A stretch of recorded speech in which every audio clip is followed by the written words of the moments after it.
ठीक आहे, आपण परमेश्वराच्या वचनाकडे जाऊ. आपण इयोब त्याचा 10वा अध्याय वचन 8 ते 11 पाहूया. इयोब त्याचा 10वा अध्याय वचन 8 ते 11. तुझ्या हातांनी मला घडिले आहे, त्यांनी सर्वतोपरी मला बनवले आहे. तरी तू माझा नाश करीत आहेस. तू मला मातीच्या घड्याप्रमाणे घडिले आहे. हे मनात आण, तर पुन्हा मला मातीस मिळू पाहतोस काय? तू मला दुधासारखे ओतून दह्यासारखे विरज विरजवली विरजविले आहे विरजविले नाही काय? त्वचा व मांस यांचे पांघरून तू मला घातले, अस्थि व स्नायू जोडून मला बनविले. ठीक आहे, तर इथे इथे इथे आपण इयोब त्याचा 10वा अध्याय वचन 8 ते 11 जे पाहिलेलं आहे. आणि या वचनामध्ये आपण पाहतो की हे इयोब हे गारणं करत आहे आणि त्याच्यामध्ये मनुष्याच्या निर्मितीचं वर्णन तो या ठिकाणी करत आहे. आणि गेल्या दिवशी आपण मनुष्याविषयी आपण शिकायला घेतलं होतं आणि त्यामध्ये आपण बरंच काही शिकलो होतो. आज आपण त्यामध्ये पुढे जाणार आहोत की देवाने सृष्टीची निर्मिती करताना 6व्या दिवशी मनुष्याला उत्पन्न केलं. पण त्यानंतरचेही जितके मनुष्य आले, ठीक आहे, आपण सर्वजण हे आपल्याला वाटेल की आपल्या आई वडिलांनी आपल्याला जन्म दिला, पण त्यांनाही निर्माण जे केलेले आहे ते परमेश्वरानेच केले, याचं पण आपल्याला ज्ञान आणि जाणीव असली पाहिजे. ठीक आहे, आणि मग इथे ते आपल्याला समजून येतं की तुझ्या हातांनी मला घडिले आहे. ठीक आहे, त्यामुळे इयोब जेव्हा त्याच्या आईच्या पोटामध्ये होता त्यावेळी पण काय आहे, त्याला घडवणारा कोण होता? तर परमेश्वरच होता. तुझ्या हातांनी मला घडिले आहे, त्यांनी सर्वतोपरी मला बनवले आहे. ठीक आहे, परमेश्वराच्या हातांनी म्हणजे परमेश्वराच्या सामर्थ्याने, बुद्धीने काय आहे, सर्वतोपरी मला बनवले आहे, म्हणजे पूर्णपणे त्याला बनवलं आहे. तरी तू माझा नाश करीत आहेस. तू मला मातीच्या घड्याप्रमाणे घडिले आहे. ठीक आहे, इथे कसं म्हणले, तू मला मातीच्या घड्याप्रमाणे घडिले आहे, हे मनात आण. ठीक आहे, तर मातीपासून जसा कुंभार मडकं बनवतोय, घडा बनवतोय, तशा प्रकारे परमेश्वराने मातीपासून मनुष्याला निर्माण केलेलं आहे. तर तो म्हणतो, तू मला मातीच्या घड्याप्रमाणे घडिले आहे, हे मनात आण, तर पुन्हा मला मातीस मिळवू पाहतोस काय? ठीक आहे, तू मला दुधासारखे ओतून दह्यासारखे विरजविले नाही काय? ठीक आहे, तर म्हणजे ती एक प्रक्रिया दाखवली की म्हणजे जसं दुधापासून दही बनायला एक काही समय जातो, तसं तसं मनुष्यालाही निर्माण करण्यासाठी परमेश्वराने एक समय आखून दिलेला आहे की ज्या समयामध्ये मनुष्याची निर्मिती त्याच्या आईच्या गर्भामध्ये होताना आपल्याला माहित आहे. तर तू मला दुधासारखे ओतून दह्यासारखे विरजविले नाही काय? त्वचा व मांस यांचे पांघरून तू मला घातले. ठीक आहे, तर परमेश्वर आजही मनुष्यांना या गोष्टी करत आहे की त्वचा व मांस यांचे पांघरून तू मला घातले, अस्थि व स्नायू जोडून मला बनवले. ठीक आहे, तर अस्थि व स्नायू जोडून मला बनवले. ठीक आहे, ते इतकं कॉम्प्लिकेटेड असं मनुष्याचं शरीर परमेश्वरच युगानुयुग बनवत आहे, हेही आपल्याला जाणीव असणं महत्त्वाचं आहे. म्हणजे आपण असं समजू नये की परमेश्वराने फक्त 6 दिवसामध्येच निर्मिती केली, त्यानंतर परमेश्वराने निर्मितीचं कार्य बंद केलेलं आहे, असं काहीतरी गैरसमज होऊ नये. तर परमेश्वर सर्व सृष्टीला जेव्हा चालवतो, तिला टिकवून ठेवण्यासाठी, तिला वाढवण्यासाठी पण जे सामर्थ्य, बुद्धी निर्माण करण्याचं सामर्थ्य परमेश्वरामध्येच आहे आणि तो ते पुरवतो. त्यामुळे सर्व जीवन चालू आहे. त्यानंतर इयोब त्याचा 31 अध्याय वचन 15 पाहूया. इयोब त्याचा 31 अध्याय वचन 15. ज्याने मला गर्भाशयात निर्माण केले, त्याने त्यालाही नाही का केले? आम्हा दोघांसही गर्भाशयात एकानेच नाही का घडिले? ठीक आहे, तर इथे आपल्याला पुन्हा पाहायला भेटतं की ज्याने मला गर्भाशयात निर्माण केले. ठीक आहे, गर्भाशयात कोणी निर्माण केले? परमेश्वरानेच निर्माण केले. त्याने त्याला नाही का केले? आम्हा दोघांसही गर्भाशयात एकानेच नाही का घडिले? ठीक आहे, तर गर्भाशयामध्ये घडवणारा कोण आहे? तर परमेश्वर आहे, हेही आपल्याला समजणं महत्त्वाचं आहे. त्यानंतर स्तोत्रसंहिता 139 पाहूया. स्तोत्रसंहिता 139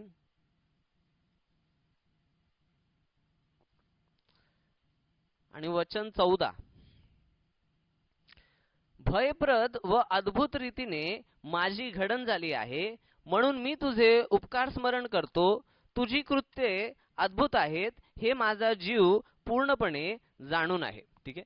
आता इथे कसं वर्णन केले, भयप्रद व अद्भुत रीतीने. ठीक आहे. गेल्या दिवशी पण आपण त्याविषयीच मनन केलं होतं की परमेश्वराने मनुष्याला कशा प्रकारे निर्माण केलेले. सर्व बुद्धी, विवेक, चातुर्य अशा शरीर, प्राण, जीव, आत्मा अशा प्रकारे काय आहे त्याला सुंदर प्रकारे अद्भुत रीत्या काय म्हणले, भयप्रद.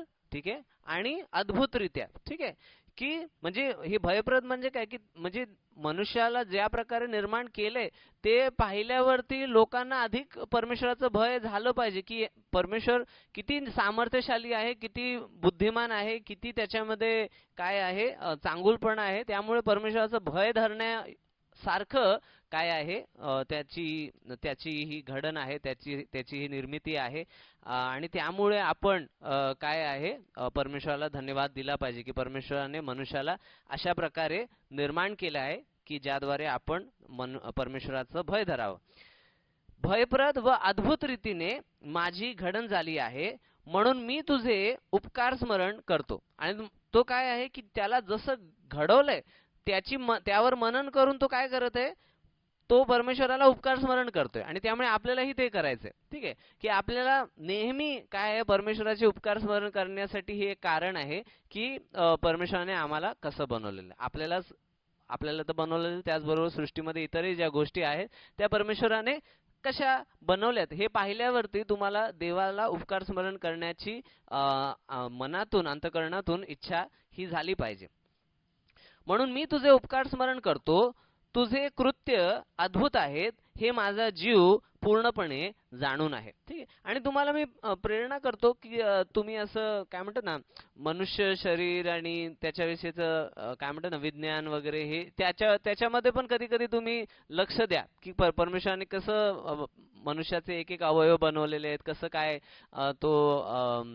काय तो काम करतो याविषयी पण जरा तुम्ही जर अभ्यास कराल ना तर तुम्हाला अधिक काय म्हणतात ना एक उपकार स्मरण करण्याची एक उत्कंठा, अजून कारण तुम्हाला भेटतील की परमेश्वराने किती सुंदररित्या काय आहे मनुष्याला बनवलेलं आहे. म्हणजे जर मी त्याच्यावरती बोलायला लागलो तर म्हणजे दिवसेंदिवस लागतील, इतकं परमेश्वराने मनुष्याला काय आहे गहनरित्या, सुंदररित्या बनवलेलं आहे.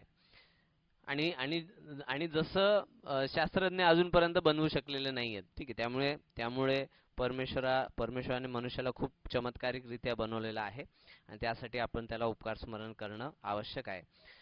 तुझी कृत्ये अद्भुत आहेत, हे माझा जीव पूर्णपणे जाणून आहे.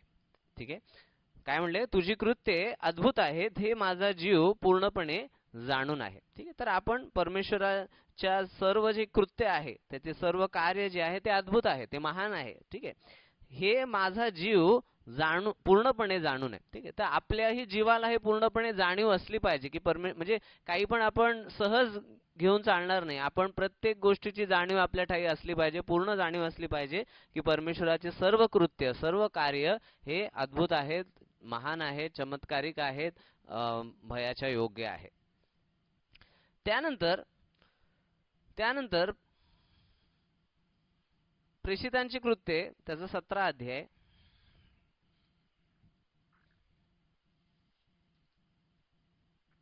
प्रेषितांची कृत्ये त्याचा 17 अध्याय वचन 26.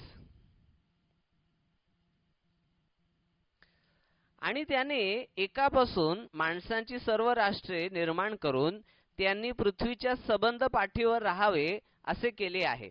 आणि त्यांचे नेमलेले समय व त्यांच्या वस्तीच्या सीमा त्याने ठरवले आहेत. ठीक आहे. तर इथे कसं म्हटले,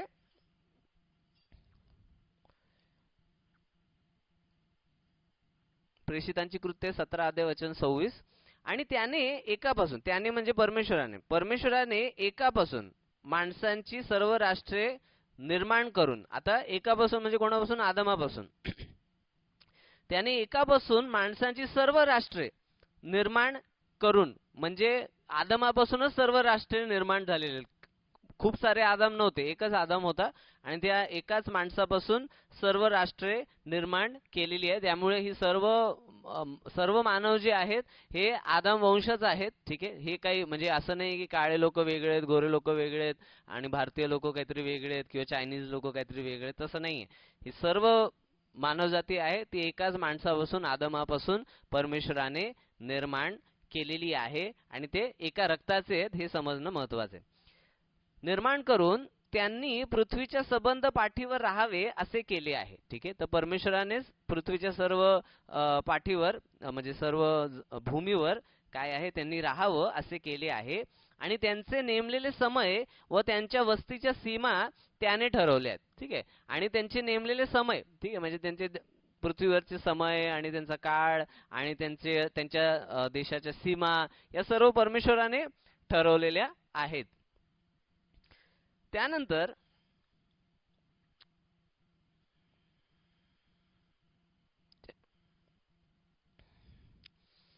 त्यानंतर त्यानंतर आपण इयोब त्याचा नाही त्यानंतर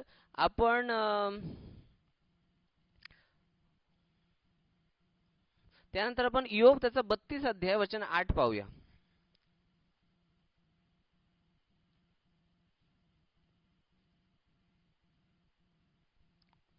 तुम्हाला यामध्ये एक लक्षात येत असेल की इयोबाचं पुस्तक जे आहे ते बायबलमध्ये एक फार गहन ज्ञानाचं आणि परमेश्वराच्या ज्ञानाचं, मनुष्याविषयीच्या ज्ञानाचं एक खूप गहन असं सुंदर पुस्तक आहे.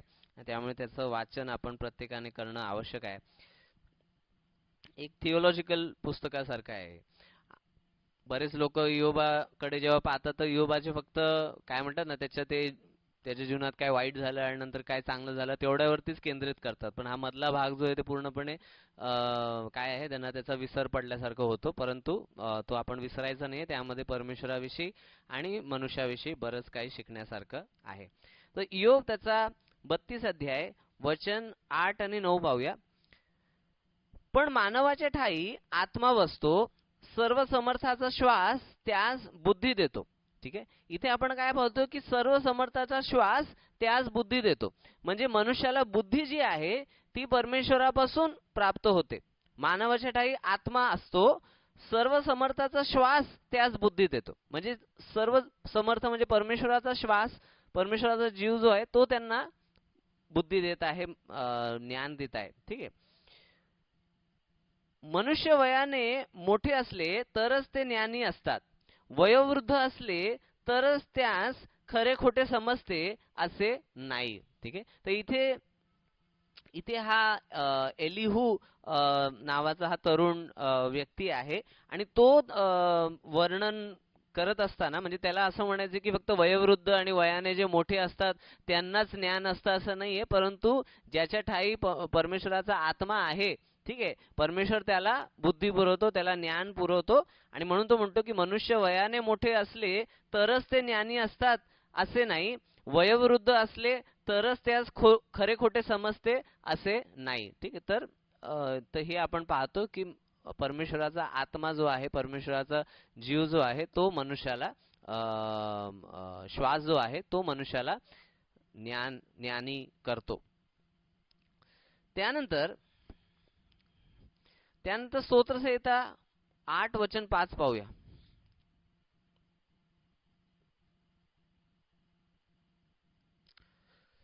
स्तोत्रसंहिता 8 वचन 5.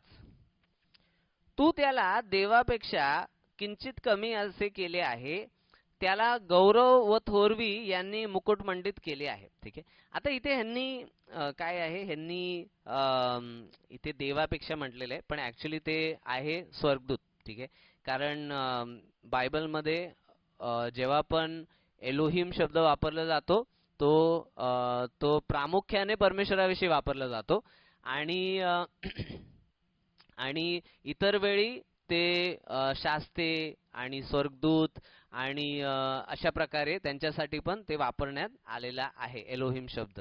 त्यामुळे इथेही तो एलोहिम शब्द आल्यामुळे जे भाषांतर करणारे आहेत ते काय आहे, जसं मी नेहमी हे सांगतो की भाषांतर करणारे जे आहेत ते परमेश्वराचं भय धरतात, म्हणून ते लोक काय ना, त्यांना असं वाटतं की जर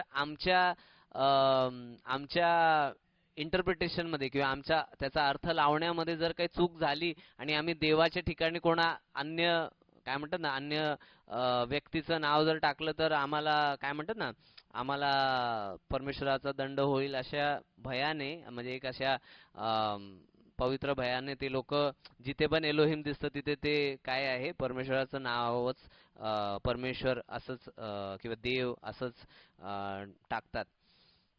आणि त्यामुळे पण आपल्याला इथे समजून येतं की तू त्याला देवापेक्षा किंचित कमी असे केलेले आहे. ठीक आहे. आणि खाली त्यांनी नोट मध्ये असं दिले, अथवा देवदूतांपेक्षा. ठीक आहे. तर परमेश्वराने मनुष्याला देवापेक्षा किंचित नाही कमी केले, स्वर्गदूतांपेक्षा किंचित कमी केले. देवापेक्षा तर आपण खूपच कमी होत. ठीक आहे. किंचित कमी नाही, खूपच कमी होत. ठीक आहे. तू त्याला स्वर्गदूतापेक्षा किंचित कमी असे केले आहे. त्याला गौरव व थोरवी यांनी मुकुटमंडित केले आहे. ठीक आहे. तर इथे आपण पाहतो की मनुष्यांना परमेश्वराने स्वर्गदूतांपेक्षा जरा कमी केलेलं आहे. ठीक आहे. म्हणजे स्वर्गदूतांना जेवढं सामर्थ्य आहे तेवढं सामर्थ्य मनुष्यांना नाहीये. जेवढी बुद्धी स्वर्गदूतांना आहे तेवढी बुद्धी मनुष्यांना नाहीये.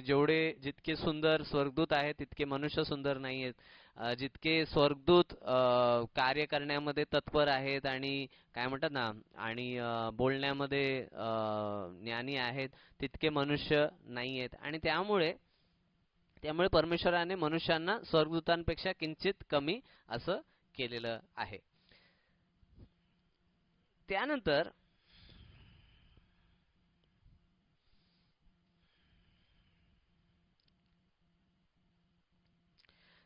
मत्तई 6:26 पाहूया.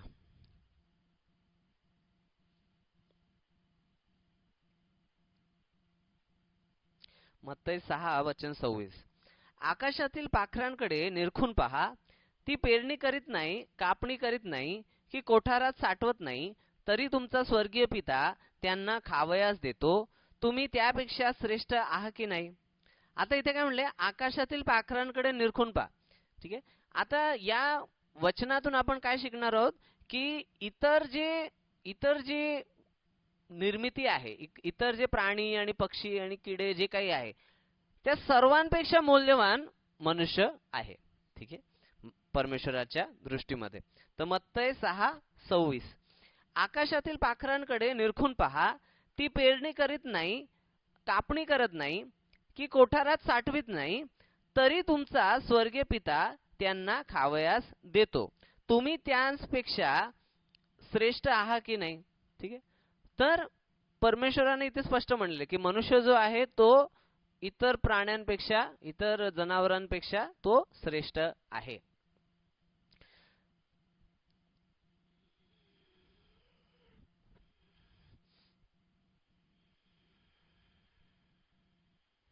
त्यानंतर आपण पहिले करीन त्याचं 13 अध्याय वचन 11 पाहूया.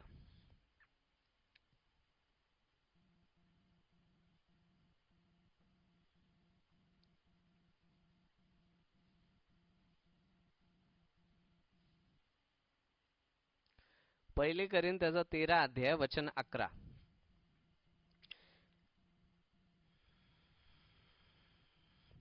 मी मूल होतो तेव्हा मुलासारखा बोलत असे, मुलासारखी माझी बुद्धी असे, मुलासारखे माझे विचार असत.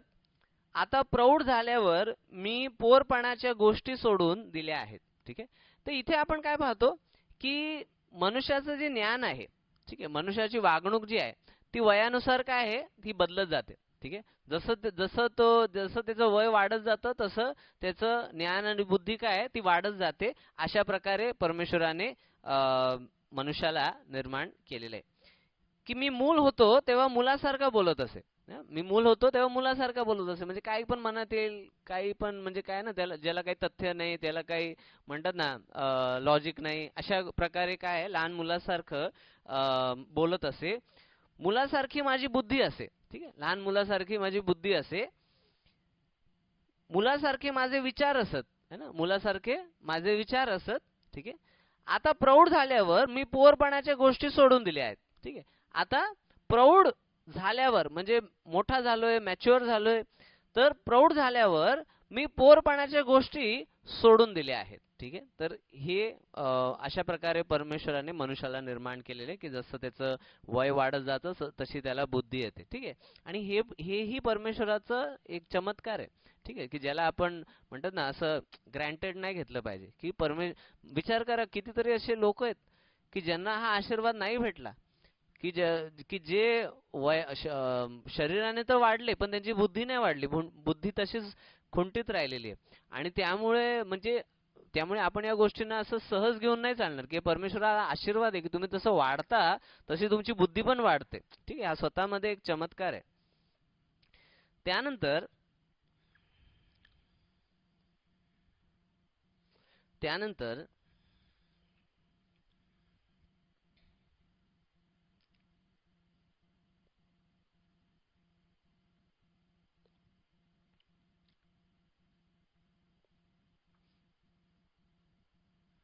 त्यानंतर आपण उत्पत्ती त्याच्या 3ऱ्या अध्यायामध्ये पाहतो की मनुष्याने परमेश्वराच्या विरुद्ध पाप केलेलं आपण पाहतो. तर ते आज्ञाभंग केला. तर ते आपण पाहूया. उत्पत्ती त्याचा 3रा अध्याय वचन 1 ते 12. उत्पत्ती त्याचा 3रा अध्याय वचन 1 ते 12. ठीक आहे. इथे कसं म्हणलंय, परमेश्वर देवाने केलेल्या सर्व वंचरात सर्प फार धूर्त होता. ठीक आहे. परमेश्वराने जे सर्व प्राणी बनवले, वंचर बनवले, त्यामध्ये सर्प जो आहे, साप जो आहे, तो फार धूर्त होता. ठीक आहे. फार धूर्तपणे वागत होता, लबाडीने वागत होता. तो स्त्रीला म्हणाला, स्त्रीला म्हणजे आदमाची पत्नी हव्वा, तिला म्हणाला, तुम्ही बागेतल्या कोणत्याही झाडाचे फळ खाऊ नये असे देवाने तुम्हाला सांगितले, हे खरे काय? ठीक आहे. आता इथे आपल्याला तेही समजलं पाहिजे की हा जो सर्प आहे हा सैतान जो आहे तो या सर्पाच्या द्वारे स्त्रीशी बोलत आहे. तो स्त्रीला म्हणाला, तुम्ही बागेतल्या कोणत्याही झाडाचे फळ खाऊ नये असे देवाने तुम्हाला सांगितले, हे खरे काय? ठीक आहे. तर देवाने तुम्हाला हे सांगितलं का की काय आहे हे बागेतलं कोणत्याही झाडाचं फळ खाऊ नये? म्हणजे इथे काय केलं, एक प्रश्न, एक डाऊट, एक अशा प्रकारे उत्पन्न करण्याचा प्रयत्न केलाय.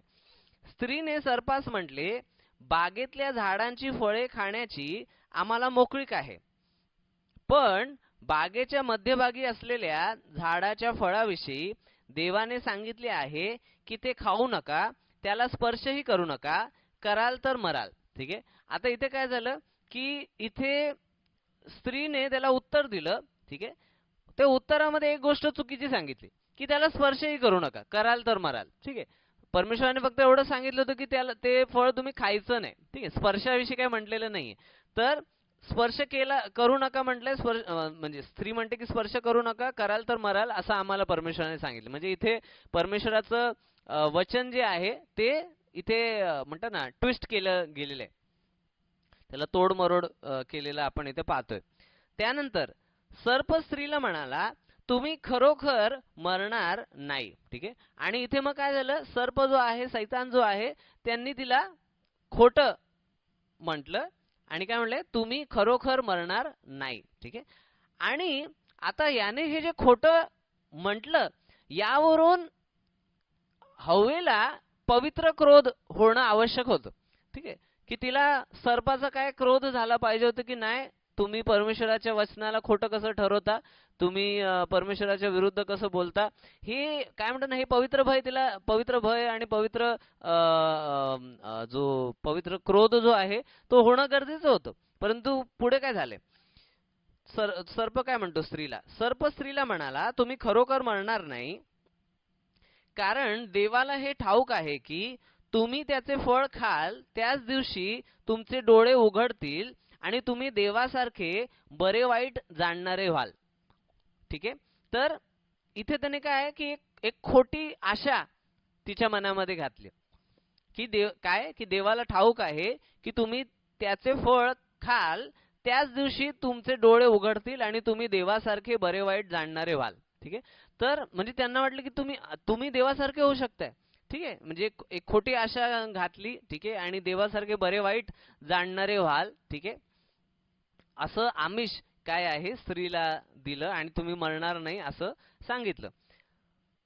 त्या झाडाचे फळ खाण्यास चांगले, दिसण्यात मनोहर आणि शहाणे करण्यास इष्ट आहे असे त्या स्त्रीला दिसून आले. तेव्हा तिने त्याचे फळ काढून खाल्ले व आपल्याबरोबर आपल्या पतीसही ते दिले व त्याने ते खाल्ले. तेव्हा या उभयतांचे डोळे उघडले आणि आपण नग्न आहो असे त्यास कळून आले. ठीक आहे. आता इथे काय झालं की त्या झाडाचे फळ काय खाण्यास चांगले हे असं तिने पाहिलं है ना, हे खायला चांगलं आहे, दिसण्यात मनोहर आहे, दिसायला पण सुंदर आहे आणि म्हणजे म्हणजे इथे पोटाची वासना दिसते, डोळ्याची वासना दिसते आणि मग काय खाण्यास चांगले. ठीक आहे. खाण्यास चांगले, दिसण्यात मनोहर आणि शहाणे करण्यास इष्ट आहे. तिला काय वाटलं की आपण हे खाल्ल्याने अजून शहाणे हो. ठीक आहे. म्हणजे परमेश्वराने जे पूर्वी जे शहाणपणा दिलाय, बुद्ध दिले, ते त्यांना कमी वाटत आहे. त्यांना अजून शहाणपणा पाहिजे असं त्यांना वाटते. त्यांना बऱ्या वाईटाचं ज्ञान काय आहे पाहिजे असे त्या स्त्रीला दिसून आले. ठीक आहे. तेव्हा तिने त्याचे फळ काढून खाल्ले. ठीक आहे. पहिले तर तिने काय केलं, ते काढलं. तिला जेव्हा स्पर्श केला, तिच्या डोक्यामध्ये काय आहे अशी अर्धवट माहिती आहे की स्पर्श केला तरच मरणार आहे असं तिला वाटत होतं. पण आता सर्पाने सांगितलं की तुम्ही खरोखर नाही मरणार. तिने स्पर्श करून बघितलं, ती नाही मेली. तर तिचा अजून जो विश्वास आहे तो वाढला. हा, सर्प बोलतो ते बरोबर आहे, मी स्पर्श केला तर काहीच मला झालेलं नाही. त्यामुळे समजतंय काय की एक म्हणजे म्हणतात ना, त्यामुळे परमेश्वराचं एक साधं वचनाचा म्हणतात ना अनर्थ जर केला आपण किंवा ते आपल्याला लक्षात नसेल, एक बारीकसं पण वचन जे आपल्याला लक्षात नसेल, तर मग एवढं मोठं म्हणतात ना, एवढं मोठं भयानक परिस्थिती सर्व जगाला भोगावी लागली. आणि तसंच आहे, आपण परमेश्वराचं वचन एकदम बारकाईने वाचायला पाहिजे. वेळ लागला तरी चालेल, 10 वेळा जरी वाचावं लागलं तरी चालेल, पण आपल्याला ते जसं आहे तसंच त्याचं मनन करणं महत्वाचं आहे. तर काय झालं, तेव्हा तिने त्याचे फळ काढून खाल्ले आणि खाल्ल्यानंतर ती पण त्वरित काय आहे, ती पण त्वरित काय आहे, लगेच मेली नाही. ठीक आहे. मग काय झालं, व आपल्या बरोबर आपल्या पतीसही ते दिले. ठीक आहे. म्हणजे आदमालाही दिले व त्याने ते खाल्ले. तेव्हा त्या उभयतांचे डोळे उघडले. ठीक आहे. जेव्हा या दोघांनी खाल्लं त्यावेळी काय आहे, त्या उभयतांचे डोळे उघडले. ठीक आहे. त्यांचे डोळे उघडले आणि आपण नग्न आहो असे त्यास कळून आले. आणि मग त्यांना कळलं की आपण नग्न आहोत. त्यापूर्वी ते नग्न होते तर त्यांना काही लाज वाटत नव्हती. आपण नग्न आहो असे त्यास कळून आले. तेव्हा त्यांनी अंजिराची पाने शिवून आपणासाठी कटिवेष्टने केली. आणि त्यावेळी त्यांनी काय केले, अंजिराची पाने शिवली आणि त्यांनी कटिवेष्टने केली. ठीक आहे. म्हणजे ते आपण पाहतो पहिले टेलर इथेच झालेले आपण पाहतो. ठीक आहे. यानंतर शिळोप्याचा वारा सुटला असता परमेश्वर देव बागेत फिरत होता. त्याचा आवाज त्यास ऐकू आला. तेव्हा परमेश्वर देवाच्या दृष्टी पडून आदाम व त्याची स्त्री बागेतील झाडात लपली. इथे काय झालेलं आहे की शिळोप्याचा वारा सुटला असता परमेश्वर देव बागेत फिरत होता. परमेश्वर आदम हवेला भेटायला आला. त्याचा आवाज त्यास ऐकू आला. परमेश्वराचा आवाज जो आहे त्यांना ऐकू आला. तेव्हा परमेश्वर देवाच्या दृष्टी पडून आदाम व त्याची स्त्री बागेतील झाडात लपली. ठीक आहे. आदाम व हव्वा हे दोघेही काय बागेतील झाडामध्ये लपले, परमेश्वरापासून लपले. ठीक आहे. ते त्यांचं पाप लपवत होते, त्यांची नग्नता लपवत होते, त्यांची लाज लपवत होते. आणि मनुष्य हे आजही करतो. ठीक आहे. आजही तो परमेश्वरापासून लपत आलेला आहे. तेव्हा परमेश्वर देवाने आदमास हाक मारून म्हटले, तू कोठे आहेस? ठीक आहे. परमेश्वराने हाक मारून आदमाला म्हटले की तू कोठे आहेस. याचा अर्थ असं नव्हता की परमेश्वराला माहित नाही की आदम कुठे आहे, परंतु परमेश्वर त्याला काय आहे हाक मारतोय. तो म्हणाला, मी बागेत तुझा आवाज ऐकला तेव्हा मी नग्न आहे म्हणून भिवून लपलो. ठीक आहे. तर तो काय म्हणतो, मी नग्न आहे म्हणून भिवून लपलो, मी तुझा आवाज ऐकला. परमेश्वर म्हणाला, मी बागेत नाही सॉरी देवाने म्हटले, तू नग्न आहेस हे तुला कोणी सांगितले? ज्या झाडाचे फळ तू खाऊ नको अशी मी तुला आज्ञा केली होती त्याचे फळ तू खाल्ले काय? ठीक आहे. आता हे एवढे सगळे परमेश्वर त्याला प्रश्न विचारत होते, हा लगेच पश्चाताप करत नाहीये, क्षमा मागत नाहीये, ठीक आहे, देवाची दया मागत नाहीये, ठीक आहे. हा परमेश्वर इतके प्रश्न विचारत आहे तरी आदम म्हणाला, जी स्त्री तू मला सोबतीस दिली तिने त्या झाडाचे फळ मला दिले आणि ते मी खाल्ले. ठीक आहे. आता तो स्वतःचं पाप कबूल नाही करत आहे, स्वतःची चूक कबूल नाही करत आहे, उलट देवाला आरोप लावते, स्त्रीला आरोप लावत आहे की तू जी स्त्री मला दिली होती तिनेच मला फळ दिले आणि ते मी खाल्ले. ठीक आहे. म्हणजे त्याच्यामध्ये पश्चाताप नाही दिसत आहे. परमेश्वर देव त्या स्त्रीला म्हणाला, हे तू काय केले? स्त्री म्हणाली, सर्पाने मला भुरळ घातली म्हणून मी ते खाल्ले. ठीक आहे. आता स्त्रीला कशासाठी बनवलेलं आहे? पुरुषाचं सहाय्यक होण्यासाठी. आता पुरुषाने पश्चाताप नाही केला, तिने तरी करायला पाहिजे होता पश्चाताप, तिने नाही पश्चाताप केला. ठीक आहे. त्यामुळे तिने पण सहाय्यकाचं काम नाही केलं, तिनेही आपल्या नवऱ्याला काय ते परमेश्वराचं वचन आठवण करून नाही दिलं आणि नम्र व्हायला नाही सांगितलं, तर उलट काय आहे की तीही आपल्यावर आपला जो दोष आहे ती सर्पावरती टाकते.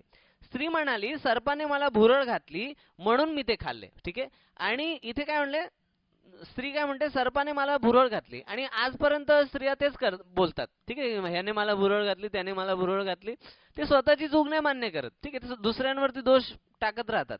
ठीक आहे. परंतु परमेश्वराची अपेक्षा आहे की मनुष्याने, पुरुष आणि स्त्रियांनी दोघांनी काय आहे, स्वतःची चूक ही मान्य करणं आवश्यक आहे. स्वतःचं पाप जे आहे त्या पश्चाताप करणं आवश्यक आहे. तेव्हा परमेश्वर देव सर्पास म्हणाला, तू हे केले म्हणून सर्व ग्रामपशु व वंचर यांपेक्षा तू शापग्रस्त हो. तू पोटाने चालशील आणि आयुष्यभर माती खाशील. ठीक आहे. तर परमेश्वराने तिथे सापाला शाप दिलेला आहे आणि तो सर्व ग्रामपशु व वंचर यांपेक्षा तो शापित झालेला आहे. तो पोटाने चालणार असं म्हणले आणि आयुष्यभर माती खाणार, म्हणजे थोडक्यात मातीवरती आपलं तोंड सगळीकडे काय आहे त्याचं फिरत राहणार आहे. त्यामुळे ते कुठे ना कुठे त्याच्या तोंडात माती ही जाणारच.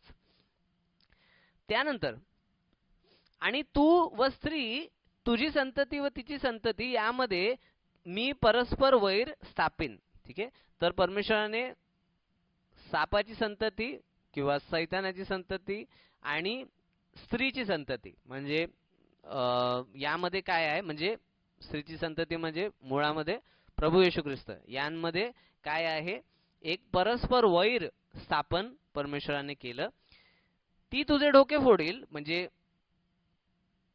स्त्रीची संतती जी आहे ती सर्पाच्या संततीचं डोके फोडील व तू तिची टाच फोडशील. म्हणजे सर्पाची संतती स्त्रीच्या संततीची टाच फोडेल. ठीक आहे. म्हणजे क्रूसाचं वर्णन आहे. क्रूसावरती स्त्रीची संतती म्हणजे प्रभू येशू ख्रिस्त, क्रूसावरती त्याने सैतान आणि पाप, मृत्यू त्याचं काय आहे, डोकं फोडलेलं आहे, आणि काय आहे, सैतानाने, पापाने, मृत्यूने प्रभू येशू ख्रिस्ताला क्रूसावरती मारलेलं आहे, त्याची टाच फोडली आहे. त्यानंतर तो स्त्रीला म्हणाला, मी तुझे दुःख व तुझे गर्भधारण बहुगुणित करेन. ठीक आहे. तर परमेश्वराने मग स्त्रीला काय दंड दिलेला आहे की मी तुझे गर्भधारण बहुगुणित करेन. ठीक आहे. म्हणजे ती गर्भधारणाची जी प्रक्रिया आहे ती बहुगुणित परमेश्वर करणार आहे. ठीक आहे. तर त्यामुळे स्त्रियांना इतक्या वर्षांपासून दर महिन्याला पण वेदना होतात, त्यानंतर गर्भधारणाच्या वेळी पण वेदना होतात, त्यानंतर त्यांच्या म्हणतात ना 50च्या काळामध्ये पण त्यांना वेदना होतात. असं आयुष्यभर काय त्यांना वेदना आणि काय ना त्यांचे दुःख जे आहे, ठीक आहे, आणि गर्भधारण जे आहे ते परमेश्वराने बहुगुणित केलेलं आहे. ठीक आहे. आणि तेही आहे की जी गर्भधारणा आहे ती म्हणजे काही वेळानंतर ती अजून काय म्हणतात ना अजून दुःखमय होत जाते. ठीक आहे, की म्हणजे जितके जास्त वेळा गर्भधारणा होईल तितके त्यांचं दुःख आणि जे वेदना आहे ते अधिक वाढत जातात. तू क्लेशाने लेकरे प्रसवशील. ठीक आहे, काय म्हणले? क्लेशाने लेकरे प्रसवशील. ठीक आहे, आणि काही वेळा तर ते जो क्लेश आहे त्यातला एक भाग असा आहे की म्हणजे गर्भधारणा तर झाली पण मुलाचा जन्मच परमेश्वराने होऊ नाही दिला, तर तेही एक वेदना काय आहे स्त्रियांसाठी आहे. तर तू क्लेशाने लेकरे प्रसवशील तरी तुझा ओढा नवऱ्याकडे राहील आणि तो तुझ्यावर स्वामित्व चालवेल. ठीक आहे, आता हे ऍक्च्युली मुळामध्ये अशा प्रकारे आहे की स्त्री आणि पुरुषामध्ये परमेश्वराने एक वाद घातलेला आहे. ठीक आहे, एक वरचढपणाचा वाद घातलेला आहे की स्त्री काय आहे नवऱ्यावर वरचढ होण्याचा प्रयत्न करणार, परंतु परमेश्वराने काय आहे पुरुषाला काय आहे स्वामित्व दिलेला आहे. ठीक आहे, त्यामुळे एक एक काय म्हणतो ना पती पत्नी मधलं एक म्हणतो ना एक वाद जो आहे तो परमेश्वराने घातलेला आहे आणि तो परमेश्वराच्या कृपेशिवाय दयेशिवाय तो काही निघणार नाही, तो सुटणार नाही. परमेश्वराची दयाच पाहिजे ज्यावेळी नवरा बायको मध्ये सर्व काही नीट चालू शकेल. तर आदमास तो म्हणाला, तू आपल्या स्त्रीचे ऐकले आणि ज्या झाडाचे फळ खाऊ नको म्हणून मी तुला आज्ञा केली होती त्याचे फळ तू खाल्ले म्हणून तुझ्यामुळे भूमीला शाप आला आहे. तू आयुष्यभर कष्ट करून तिचा उपज खाशील. ठीक आहे, तर आता काय झालेलं आहे की आदमाला पण दंड असा दिलाय की तू आपल्या स्त्रीचे ऐकले आणि ज्या झाडाचे फळ खाऊ नको म्हणून मी तुला आज्ञा केली होती त्याचे फळ तू खाल्ले म्हणून तुझ्यामुळे भूमीला शाप आलाय. ठीक आहे, स्त्रीचं ऐकलं म्हणजे स्त्रीने जे परमेश्वराच्या विरुद्ध सांगितलं होतं करायला ते ऐकलं, ते केलं म्हणून भूमीला शाप आला. भूमीला शाप आला म्हणून काय आहे तुला त्यामुळे भूमीला शाप आला आहे, तू आयुष्यभर कष्ट करून तिचा उपज खाशील. म्हणजे आता पूर्वीसारखं नाही की फक्त मशागत केली थोडीशी आणि फळं खाल्ले आणि आनंदात राहिले, तसं नाहीये. आता आयुष्यभर कष्ट करायचंय. ठीक आहे, फक्त आदमालाच नाही तर आदमाच्या सर्व वंशांना. तू आयुष्यभर कष्ट करून तिचा उपज खाशील, ती तुला काटे व कुसळे देईल. ठीक आहे, ती काय करेल? ती तुला काटे व कुसळे देईल. तू शेतातले पीक खाशील. ठीक आहे, मनुष्य जो आहे तो शेतातलं फळ पीक खाईल. तू आपल्या निढळाच्या घामाने भाकर मिळून खाशील व अंती पुन्हा मातीला जाऊन मिळशील. ठीक आहे, तर निढळाच्या घामाने काय आहे भाकर मिळून खाशील व अंती पुन्हा मातीला जाऊन मिळशील. ठीक आहे, आणि शेवटी काय आहे पुन्हा मातीला जाऊन मिळणार आहे, कारण तिच्यातून तुझी उत्पत्ती झाली आहे. ठीक आहे, मातीमधून उत्पत्ती झाली आहे त्याच्यामुळे परत मातीतच जाऊन मिळणार. तू माती आहेस आणि मातीला परत जाऊन मिळशील. आदमाने आपल्या बायकोचे नाव हव्वा ठेवले कारण ती अवघ्या जीवधारी जनांची माता होय. परमेश्वर देवाने आदम व त्याची स्त्री यासाठी चर्मवस्त्रे करून त्यास घातली. ठीक आहे, तर त्यांच्यासाठी चर्मवस्त्रे केली आणि त्यांना झाकलं. तर अशा प्रकारे मी हे थोडक्यात काय आहे तुम्हाला समजण्यासाठी म्हणून हे वाचलेलं आहे की अशा प्रकारे मनुष्यांनी परमेश्वराच्या आज्ञा मोडल्या आणि त्यामुळे ते शापित झाले आणि त्यामुळे त्यांच्यामध्ये लज्जा आली. ठीक आहे, पापानंतर त्यांच्यामध्ये लज्जा आली ते आपण पाहिलं. त्यानंतर त्यांना दंडित करण्यात आलं. त्यानंतर आपण पुढे पाहतो की त्यांना एदेन बागेमधून पण काय आहे काढून टाकण्यात आलं. त्यानंतर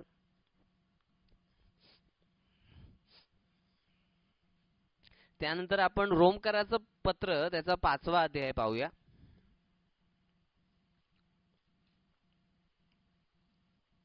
रोमकराचं पत्र त्याचा 5वा अध्याय वचन 12 ते 19. एका माणसाच्या द्वारे पाप जगात शिरले आणि पापाच्या द्वारे मरण शिरले आणि सर्वांनी पाप केल्यामुळे सर्व माणसांमध्ये अशा प्रकारे मरण पसरले.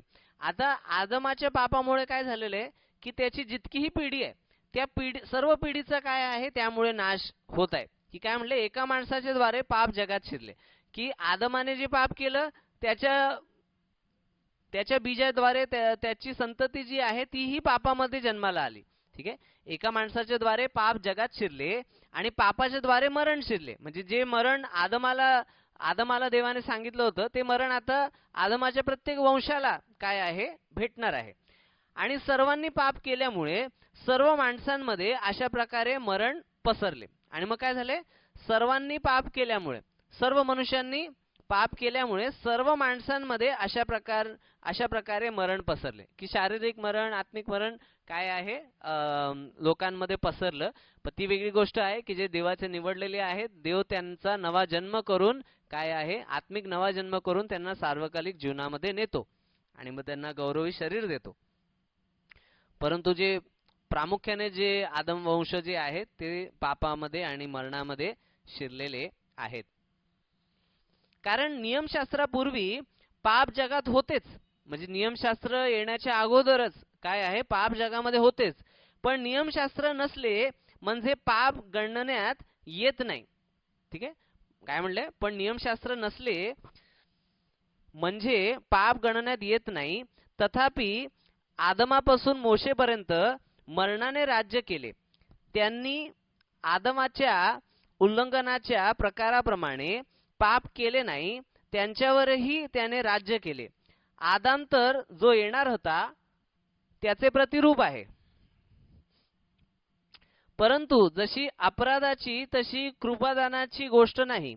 कारण या एका मनुष्याच्या अपराधाने पुष्कळ माणसे मरण पावले. ठीक आहे, तर इथे आपण पाहतो की या एका मनुष्याच्या अपराधाने, एका आदमाच्या अपराधाने पुष्कळ माणसे मरण पावली.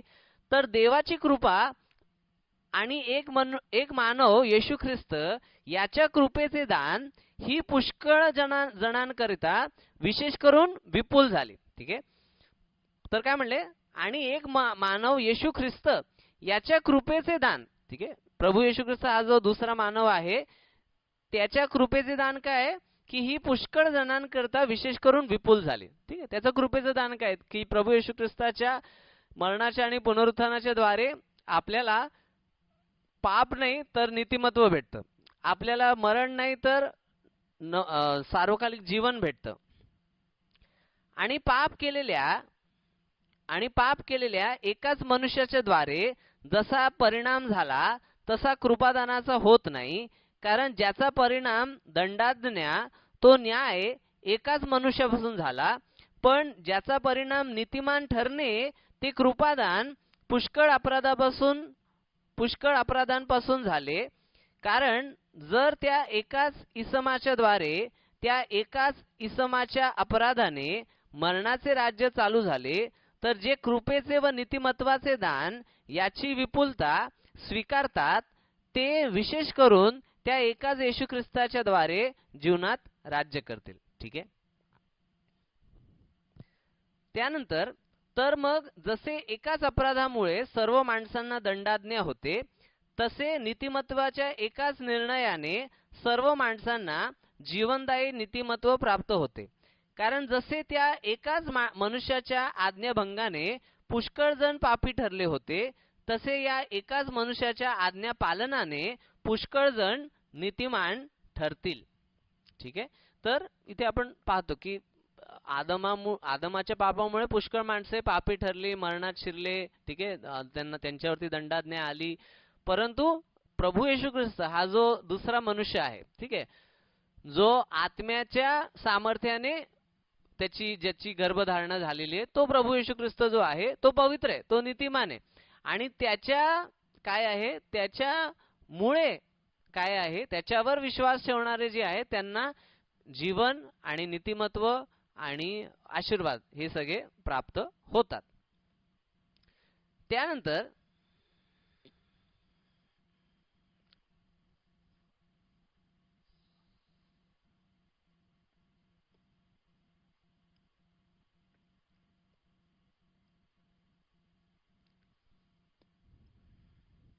त्यानंतर आपण स्तोत्रसंहिता 51:5 पाहूया.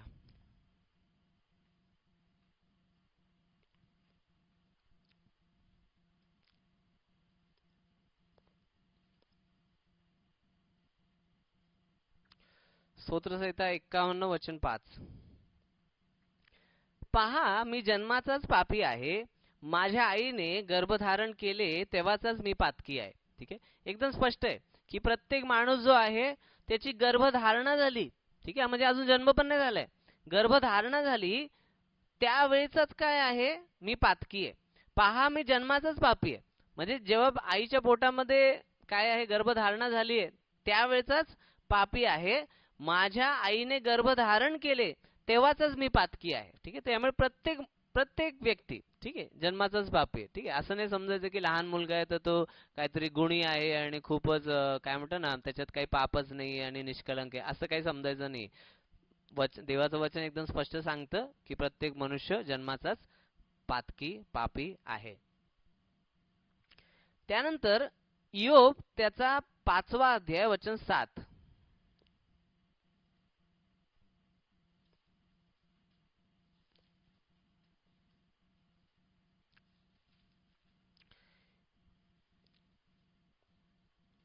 इयोब त्याचा 5 अध्याय वचन 7.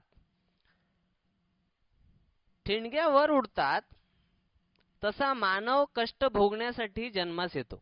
ठीक आहे, काय म्हणले, ठिणग्या वर उडतात तसा मानव कष्ट भोगण्यासाठी जन्मास येतो. म्हणजे प्रत्येक मनुष्य जो या जगामध्ये जन्माला येतो हा कोणतं ना कोणतं तरी कष्ट भोगण्यासाठी येतो. ठीक आहे, कोणी पण असं समजू नये की कोणतरी असा माणूस आहे की ज्याला कधीच कष्ट झालेले नाही. प्रत्येक मनुष्याला काय आहे, तो कष्ट भोगण्यासाठी या जगामध्ये जन्माला आलेला आहे. ठीक आहे, कष्ट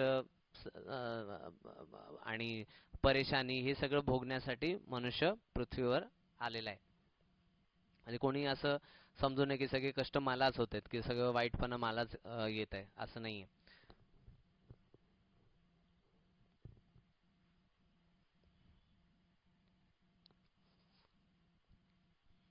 त्यानंतर इयोब त्याचा 7 अध्याय वचन 1 पाहूया. या जगात मनुष्याला कष्ट करण्याची मुदत ठेवली आहे ना, एखाद्या मजुराप्रमाणे त्याला दिवस कठावे लागतात ना. इंग्लिश मध्ये पण पाहूया. Is there not an appointed time to man upon earth, are not his days also like the days of an hireling. ठीक आहे, तर इथे इथे कसं म्हटलेलं आहे की मानवाला काय आहे, एक नियमित समय काय आहे परमेश्वराने ठेवलेला आहे या पृथ्वीवरती. ठीक आहे, तो एक एक तो परमेश्वराने ठरवलेला वेळ आहे.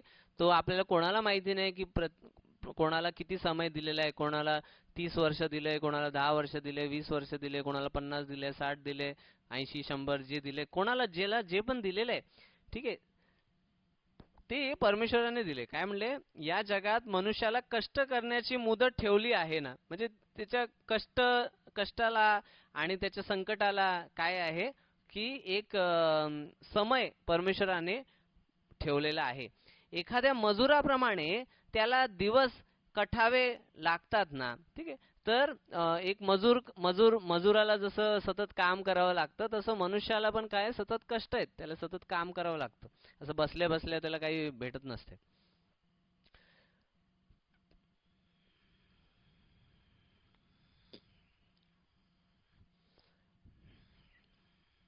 आणि आणि हे समजणं महत्वाचं आहे की की म्हणतात ना कष्ट जे आहे ते प्रत्येकाला आहे. ही एक समजण्याची ही जेव्हा माहीत असेल ना त्यावेळी प्रत्येक जण आपण असलेल्या परिस्थितीमध्ये काय आहे ना देवाला धन्यवाद देऊ शकतील, देवाकडे प्रार्थना करू शकतील, आशादायी असतील. कारण जर कोणी एखादा व्यक्ती अशा मनोवृत्तीमध्ये असेल की त्याला असं वाटतं की सगळं वाईट माझ्याबरोबरच होतंय. ठीक आहे, तर मग तो म्हणतो ना तो त्याच्या जीवनात होणाऱ्या चांगल्या गोष्टींबद्दल पण तो देवाला धन्यवाद देणार नाही आणि देवाला म्हणतो ना देवाची अपेक्षा करणार नाही. अशा गोष्टी होतात. त्याच्यामुळे लोकांनी हे समजणं महत्वाचं आहे की प्रत्येक मनुष्य जो या जगात आलेला आहे तो कुठल्या ना कुठल्या तरी कष्टामधून कोणत्या ना कोणत्या काळामध्ये तो जातच आहे. ठीक आहे, असं कधीच समजायचं नाही की मनुष्याला कोणत्या तरी मनुष्याला कष्ट नाही, प्रत्येक मनुष्याला कष्ट आहे. आणि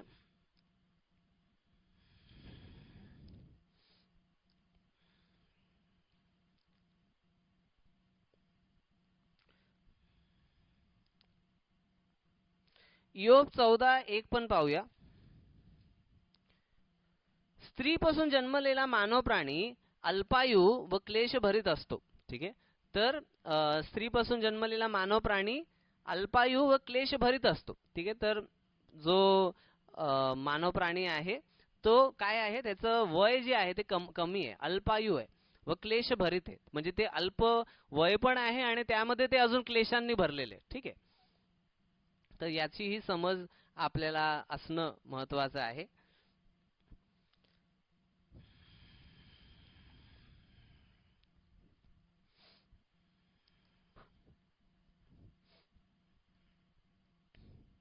स्तोत्रसंहिता 90:10 पण पाहूया.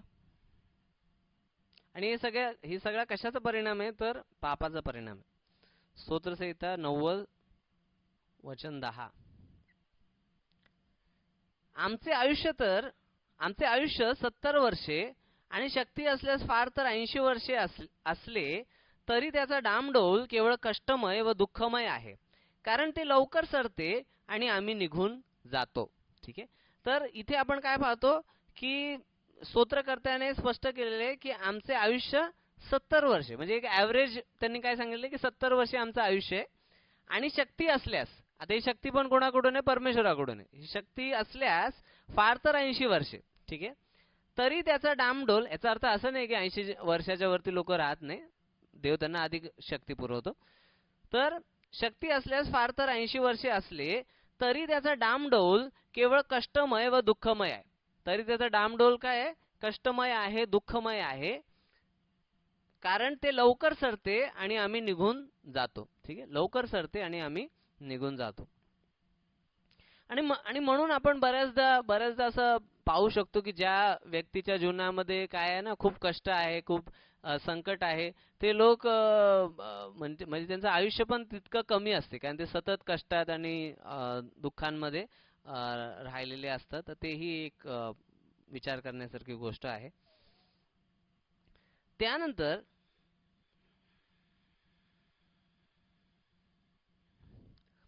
त्यानंतर उपदेशक त्याचा 10वा अध्याय.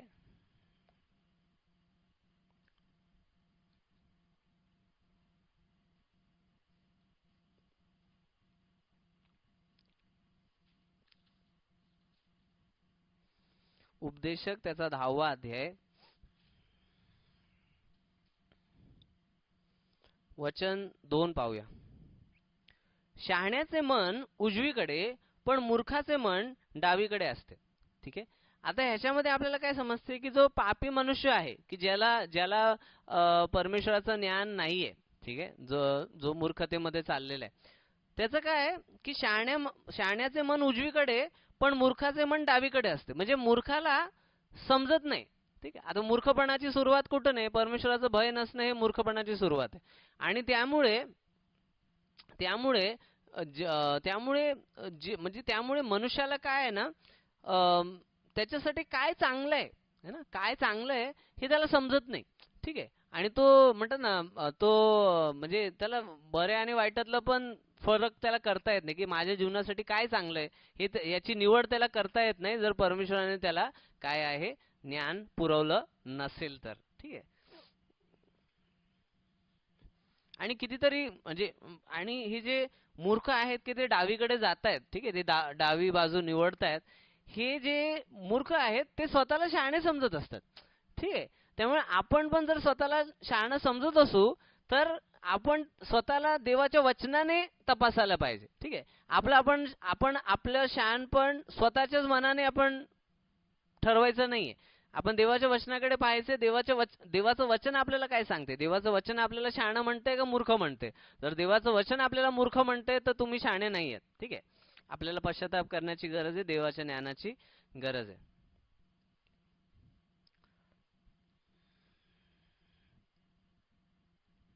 त्यानंतर उपदेशक त्याचा 10वा अध्याय वचन 14 पाहूया.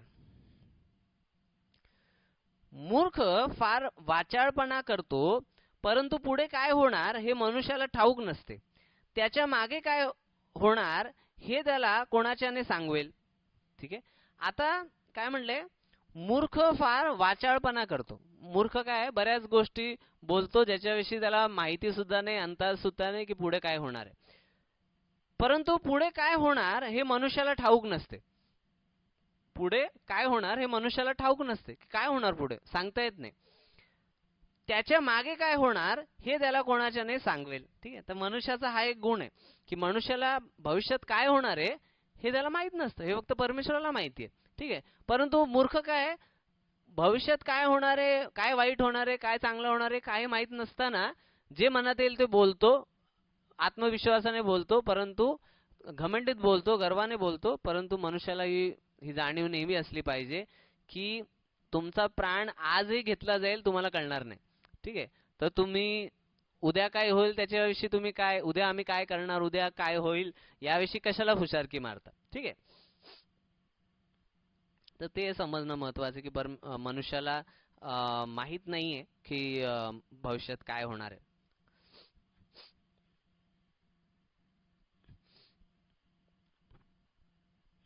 त्यानंतर उपदेशक त्याचा दुसरा अध्याय वचन 22 पाहूया. उत्पत्ती त्याचा दुसरा अध्याय वचन 22. मी काय म्हणलो, उपदेशक दुसरा अध्याय वचन 22. मनुष्य जे काही परिश्रम करतो व आपला जीव उलता फालता करून या भूतलावर खटाटोप करतो त्याचा त्याला काय लाभ. ठीक आहे. तर तर देवाचं वचन आपल्याला या ठिकाणी हेही सांगतं की मनुष्याचं एवढं जे कष्ट आहे, ठीक आहे, त्याचा त्याला सार्वकालिक जीवनापर्यंत काही लाभ नाहीये. ठीक आहे. त्याचा त्याला काय लाभ आहे. ठीक आहे. या युगामध्ये पण काही जास्त लाभ नाहीये आणि येणाऱ्या युगामध्ये तर काहीच एवढं जे कष्ट आणि पैशाच्या मागे पळणं आहे त्याचा काही त्याला लाभ नाहीये.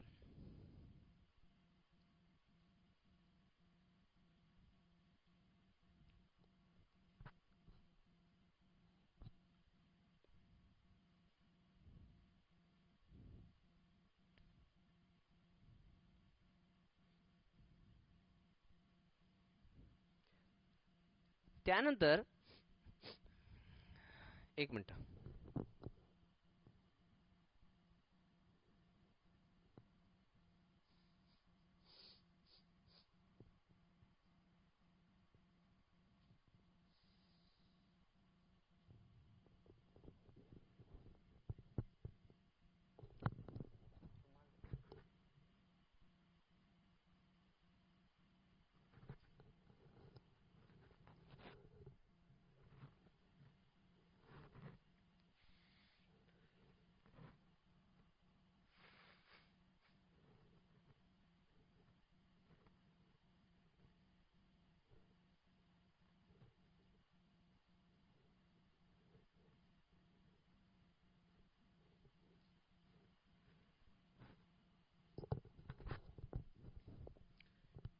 ठीक आहे. आपण पुन्हा वचनाकडे जाऊ. आपण इर्मया त्याचा 10वा अध्याय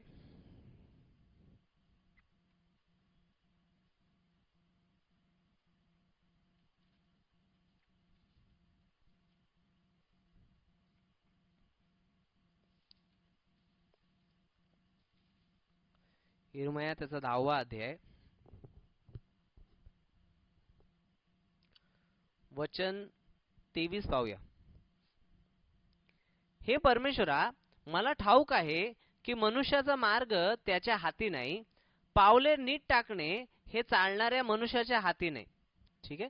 तर इथे आपण काय समजतो की मनुष्याचा मार्ग, मनुष्याचे निर्णय, मनुष्याचं जीवन हे त्याच्या हातामध्ये नाहीये. ठीक आहे. हे पूर्णपणे हे पूर्णपणे परमेश्वराच्या हातामध्ये. ठीक आहे. काय म्हणले, हे परमेश्वरा, मला ठाऊक आहे की मनुष्याचा मार्ग त्याच्या हाती नाही. ठीक आहे. मनुष्याचं जीवन जे आहे ते मनुष्याच्या हातामध्ये नाहीये. पावले नीट टाकणे हे चालणाऱ्या मनुष्याच्या हाती नाही. ठीक आहे. पावले नीट टाकणे हे चालणाऱ्या मनुष्याच्या हाती नाही, परमेश्वराच्या हातामध्ये, परमेश्वराच्या निर्णयामध्ये, परमेश्वराच्या योजनांमध्ये आहे. नीतिसूत्रे 20:24 पण पाहूया.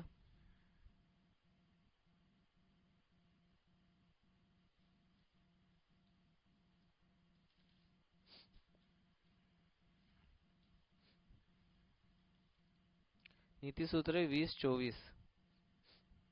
मनुष्याचे जाणे येणे परमेश्वराच्या हाती आहे, तर कोणत्या मार्गाने जावे हे मनुष्याला कसे कळेल? ठीक आहे, मनुष्याचे येणे जाणे परमेश्वराच्या हाती आहे. ठीक आहे, म्हणजे मनुष्याचं जीवनाचे निर्णय आणि सर्व योजना आणि मार्ग जे आहेत ते सर्व परमेश्वराच्या हातामध्ये, ते परमेश्वराच्या निर्णयानुसार होतात, परमेश्वराच्या इच्छेनुसार होतात. मनुष्याचे जाणे येणे परमेश्वराच्या हाती आहे, तर कोणत्या मार्गाने जावे हे मनुष्याला कसे कळेल? ठीक आहे, कोणत्या मार्गाने जावे हे मनुष्याला कसे कळेल? तर कोणत्या मार्गाने जावे हे मनुष्याला कसे कळेल? मनुष्याला नाही कळत कोणत्या मार्गाने जावं, हे परमेश्वरच त्याला मार्ग देतो, परमेश्वरच त्याला चालवतो.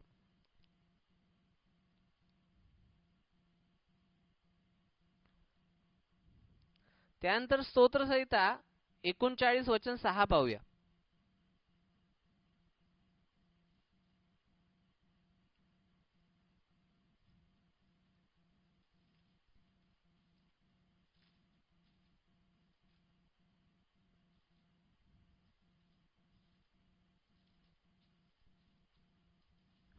स्तोत्रसंहिता 39:6. खरोखर मनुष्य छायेसारखा फिरतो, जिभेने तो उगीच धामधूम करतो, तो धन साठवतो, पण ते कोणाच्या हाती लागेल हे त्याला ठाऊक नाही. ठीक आहे, तर इथे काय म्हणले? खरोखर मनुष्य छायेसारखा फिरतो. ठीक आहे, जिभेने तो उगीच धामधूम करतो. ठीक आहे, मनुष्य काय छायेसारखा फिरतो, म्हणजे म्हणजे तो म्हणजे तो आज आहे उद्या नाहीये. ठीक आहे, अशा प्रकारे जिभेने तो उगीच धामधूम करतो. ठीक आहे, जिभेने काय मोठ्या मोठ्या गोष्टी बोलतो, धामधूमने बऱ्याच गोष्टी, मोठ्या मोठ्या गोष्टी बोलतो. तो धन साठवतो. ठीक आहे, धन साठवतो, पण ते कोणाच्या हाती लागेल हे त्याला ठाऊक नाही. ठीक आहे, तो धन पण साठवतो जगाला दाखवण्यासाठी की बघा माझ्याकडे किती धन आहे, पण ते कोणासाठी साठवतोय हे त्याला ठाऊक नाही. ठीक आहे, म्हणजे जो येणार त्याची संतती जी आहे ती ज्ञानी आहे का मूर्ख आहे हे त्याला माहिती नाही, की ते ते त्याचा वापर कसं करणार आहे, ते का ते त्याला उडवून टाकणार आहे हे त्याला काही माहिती नाहीये. आणि त्यामुळे काय की मनुष्य उगाचच काय एक म्हणतो ना, एक व्यर्थ दिखावा आपल्या संपत्तीचा आणि आपल्या धामधूमचा काय आहे करण्याची त्याच्यामध्ये एक वृत्ती आहे. तर अशा प्रकारे आहे. मला असं वाटतं आज आपण इथपर्यंत वचन पाहूया. ठीक आहे, आपण मनुष्याविषयी बरंच काही आज शिकलेलो आहो.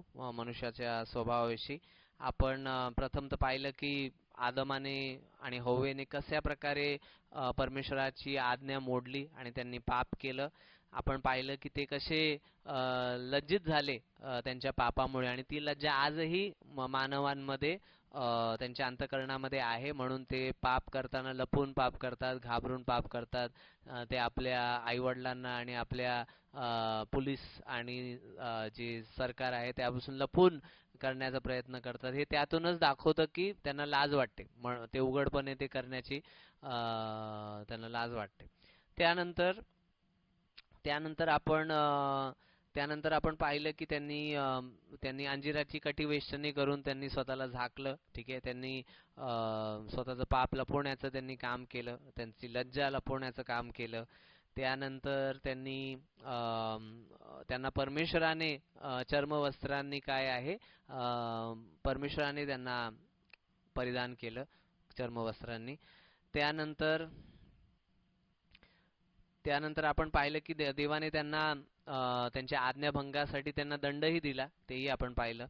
त्यांना एदेन बागेमधूनही त्यांना घालवून दिलं. ठीक आहे, आणि आणि त्यांनी जे पाप केलं आणि त्यांच्यावर जे कष्ट आणि मरण आणि गर्भधारणेच्या वेदना या सर्व जे आहे ते त्यांच्या भावी पिढीवरती पण काय आहे देवाने सर्वांवरती ते पाठवलेलं आहे.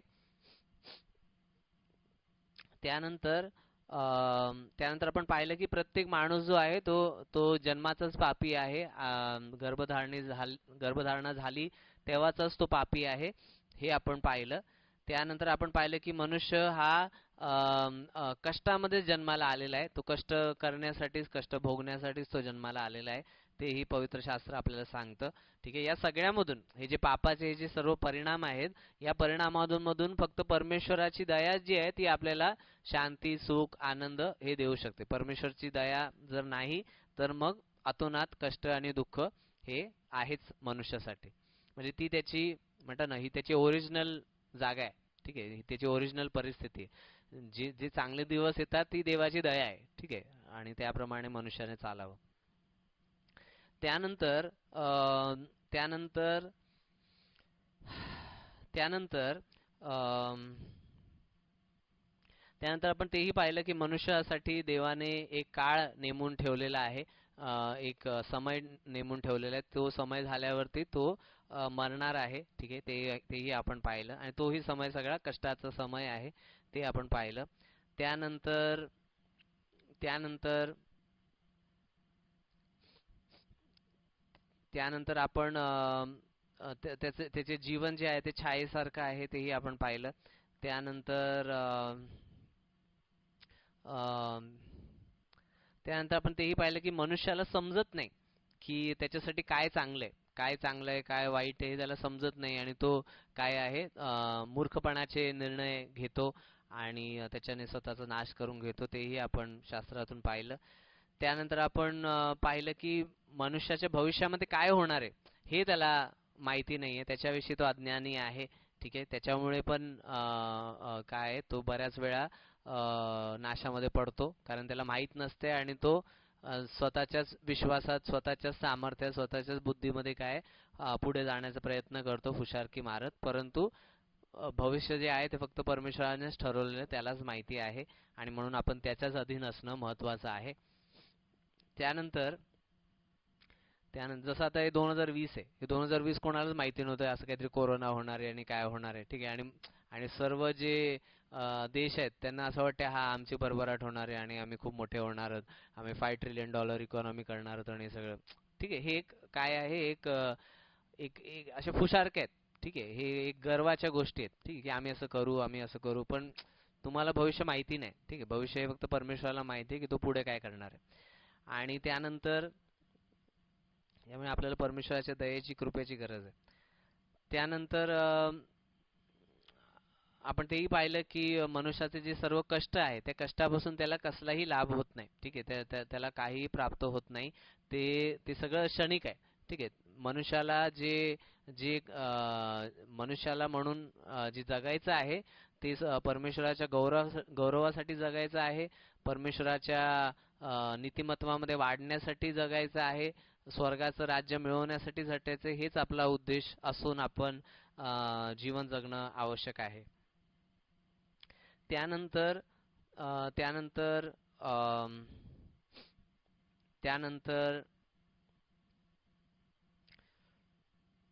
त्यानंतर आपण त्यानंतर आपण तेही पाहिलं की मनुष्याला आपला मार्ग काय आहे निवडता येत नाही. तो त्याने किती पण ठरवलं की मी असं चालणार, इकडे हे करणार, ते करणार, पण त्याचा मार्ग, त्याची जीवनाची योजना, त्याचं सर्व प्लॅनिंग जे आहे ते फक्त परमेश्वरानेच केलेलं आहे. ते कोणी दुसरं बदलू शकत नाही. ठीक आहे, तेही समजणं महत्त्वाचं आहे. म्हणून आपण देवाकडे प्रार्थना करतो की देवाने आमचे मार्ग सरळ करावे, आपल्याला योग्य मार्गात न्यावं, आपल्याकडून काही पण चुकीचं होऊ नये म्हणून आपण प्रार्थना करतो. कारण आपले मार्ग आपण स्वतः नाही ठरवत. ठीक आहे, तर त्याच्यामुळे तेही समजणं महत्त्वाचं आहे. आणि मनुष्य काय आहे ना, व्यर्थ दिखावाही करतो. ठीक आहे, तेही एक मोठा पाप आहे. ठीक आहे, की जे आज आहे त्याचा दिखावा करतो, व्यर्थ दिखावा करतो, फुशारकी मारतो, तर तेही आज आहे उद्या नसेल. ठीक आहे, आणि त्याच्यामुळे मनुष्यांनी असला दिखावा करू नये, तर त्यांनी पश्चाताप करावा. त्यांना जर दाखवायचं आहे तर त्यांनी ख्रिस्त दाखवावा, त्यांना दाखवायचं आहे तर पवित्र शास्त्र दाखवावं, त्यांना दाखवायचं तर सुवार्ता आणि ख्रिस्ताचा वधस्तंभ दाखवावा. अशा प्रकारे काय आहे, मनुष्यांनी आपलं जीवन चालावं आणि प्रभूमध्ये वाढावं.